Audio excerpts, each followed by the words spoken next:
Bonjour, nous sommes en direct de l'Africa Digital Expo édition 2020 à Abidjan. Je suis Mohamed Touré, donc senior manager en charge du département digital de Deloitte Côte d'Ivoire. Et j'ai la chance de recevoir aujourd'hui Monsieur Lassina Koné, qui est directeur général de Smart Africa. Monsieur Koné, bonjour. Bonjour, M. Touré. Serait-il possible de vous présenter rapidement et de présenter Smart Africa? Bien sûr, merci beaucoup de m'avoir invité. Smart Africa est une organisation panafricaine basée à Kigali et qui est composée de 30 pays. Alors, moi, j'ai pris les fonctions l'année dernière. On était à 24 pays. Aujourd'hui, on a 30 pays. Très bien. Oui, et qui a comme vision de transformer l'Afrique en un marché numérique unique d'ici 2030. Très intéressant, très intéressant. Donc 30 pays d'Afrique aujourd'hui qui se regroupent pour donner une vision et insuffler une certaine digitalisation du continent, j'imagine. Alors, quel bilan faites-vous des actions aujourd'hui qui ont été menées au niveau de Smart Africa? C'est vrai que vous êtes arrivé il y a à peine une année, mais est-ce que vous pouvez rapidement nous... Oui, bien sûr. Les bilans d'abord, en termes de nombre de membership, c'est-à-dire nombre de pays adhérents, on est passé de 24 pays à 30 pays. Et au niveau du effectif des employés effectifs de Smart Africa, on a eu une croissance de 80%. Wow.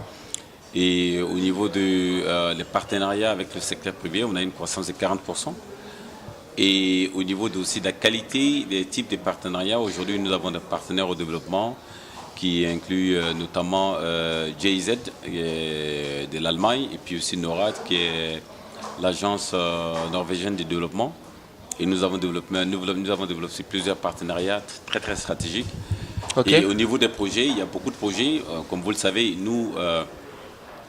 nous adressons les challenges, par exemple les défis de la numérisation de l'Afrique, tout en divisant la transformation numérique en plusieurs projets phares qui est porté par les pays, ensemble avec Smart Africa. Donc si on est en 30 pays, donc on a 30 projets phares. Et projets phares, c'est-à-dire connectivité, j'imagine. Bien sûr.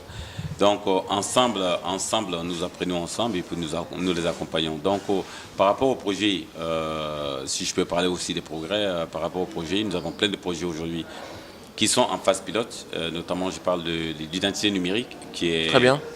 Qui est le projet phare de Bénin, accompagné par Smart Africa.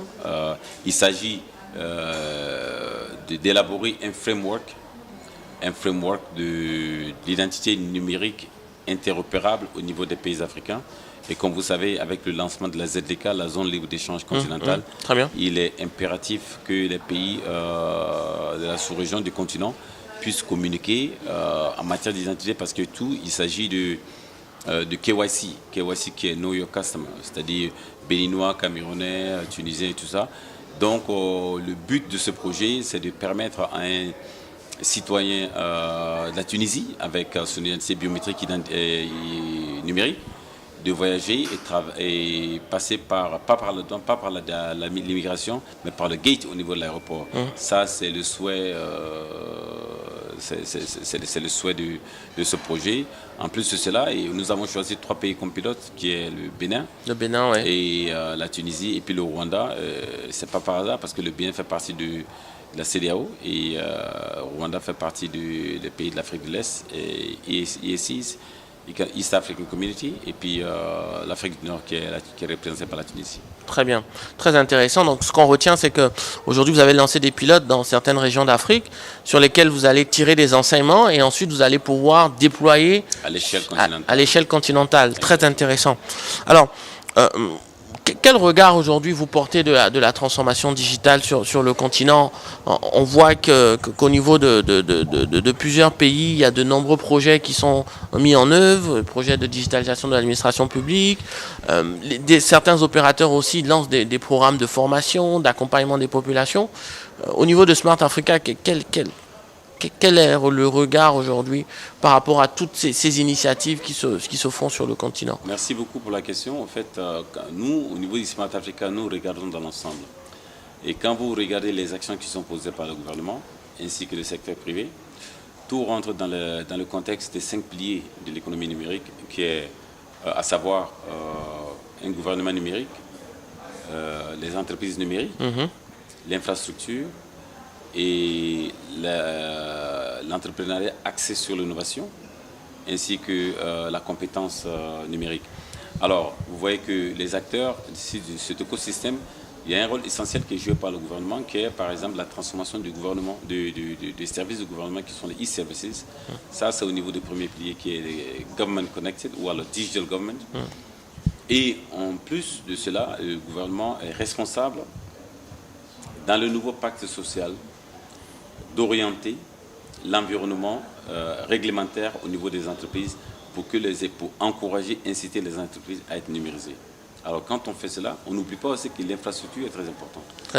Et quand on parle de l'infrastructure, on sait aujourd'hui que, bon, aujourd'hui ça a été dit, hein, il y a 39% de la population africaine qui est connectée.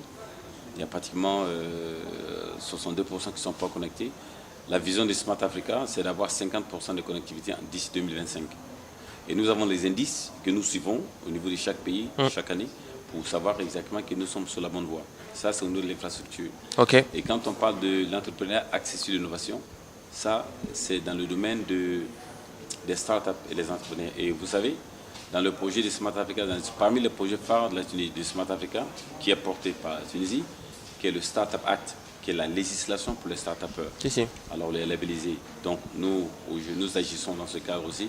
Et quand on parle aussi de la compétence numérique, qui tient la formation, et c'est là où vous voyez que le secteur privé joue leur rôle. Au niveau de Smart Africa, nous avons créé ce qu'on appelle Smart Africa Digital Academy, c'est-à-dire l'académie numérique de Smart Africa.